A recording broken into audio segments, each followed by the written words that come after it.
कहाँ निशाना, कहाँ तीर, कहाँ गाना, कहाँ तमसील।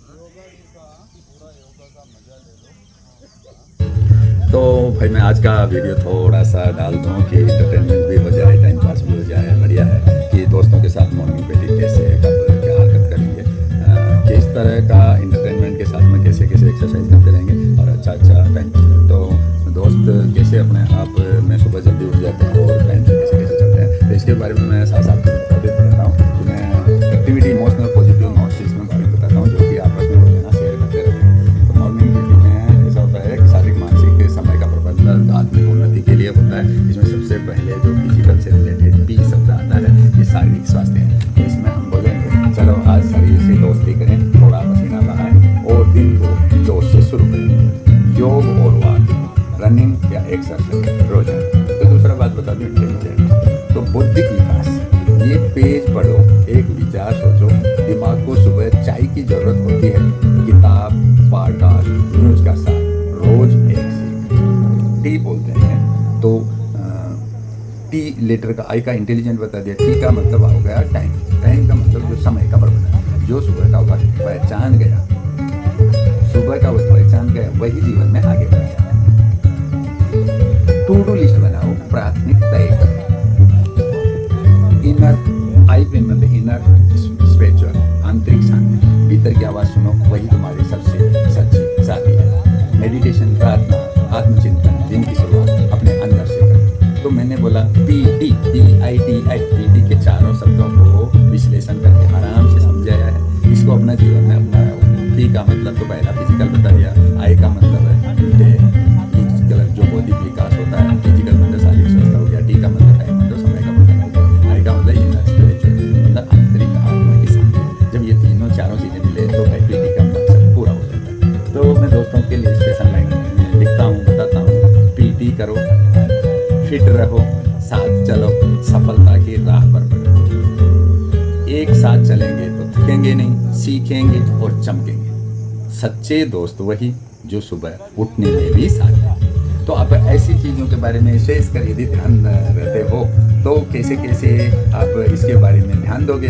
तो दोस्त हमेशा क्या करेंगे, जैसे नो नॉलेज विदाउट कॉलेज। तो नॉलेज के लिए तो कॉलेज जाना है। कॉलेज मीन्स मेरा ये नहीं है, कोई भी संस्थान जहाँ कुछ सीखने को मिलता है, तो कहीं भी जाओ तो वहाँ से आपको ज्ञान की प्राप्ति होगी। ज्ञान की प्राप्ति होगी, एक अपने दोस्तों का समूह होगा, आपस में मिलेंगे तो दोस्तों में कुछ है, आसपास की जड़ी बूटी तोड़ करके यदि रगड़ के मुंह पे रख लेते हैं तो कोई सोचता है तंबाकू खा रहा होगा, ऐसा उसकी नेगेटिव थिंकिंग नहीं है। जब हम किसी पार्क में किसी जगह रहते हैं तो जिनको आयुर्वेद की अच्छी जानकारी होती है वो अपना कुछ पत्ते वगैरह तोड़ के मुंह में चबा देते हैं, उससे दांतों का स्वास्थ्य, अपना हाजमा का स्वास्थ्य सारा ठीक है। तो एक्सरसाइज करने के टाइम पे क्या ध्यान रखना है, हमारा शरीर का हर जॉइंट है, हर डिग्री में मूवमेंट उतना ही देना है, एक्सरसाइज उतना ही करना है जितना कि उसका शरीर साथ दे। जैसे सबसे पहले हम एक्सरसाइज शुरू करेंगे तो पहले तो पूरा शरीर का बॉडी वार्म अप करेंगे। तो कदम ताल कर सकते हैं, दौड़ने के लिए खड़ी प्रैक्टिस कर सकते हैं, या पार्क वाली जगह तो आप वॉकिंग कर सकते हो, रनिंग कर सकते हो। उम्र के अनुसार ये कार्रवाई की जाए।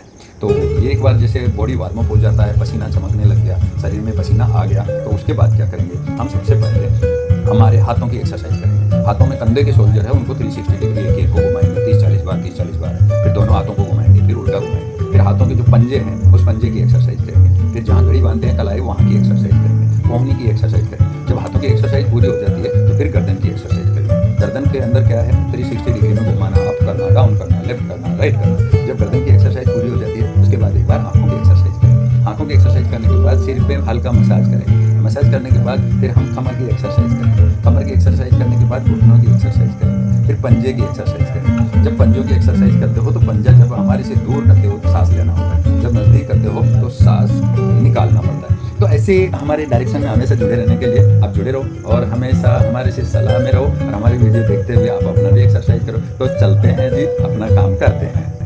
उसका जो ढक्कन में जहाँ तक पाउडर भरा है और ऊपर की सील है ना, उसके बीच का स्पेस है, उसमें नाइट्रोजन भरा रहता है। आपने चेक कर लिया क्या? हाँ, आपने क्या मतलब शुरू में सूंघा नहीं उसको पिंचर करके तीन से आप क्या सूंघ के पता चलेगा कौन सी है? हाँ, सारी गैसों की स्वाद थोड़ी पता चले। ऑक्सीजन तो अपने आप ही दिखा देगी असर। आपने मोमबत्ती जला के उसके नजदीक रखो, वहाँ पिंचर करो, मोमबत्ती तेज जलेगी। और तेज जल गई, इसका मतलब वो अनफिट है, ऑक्सीजन नहीं भरना चाहिए, ऑक्सीजन खतरनाक है, खराब है।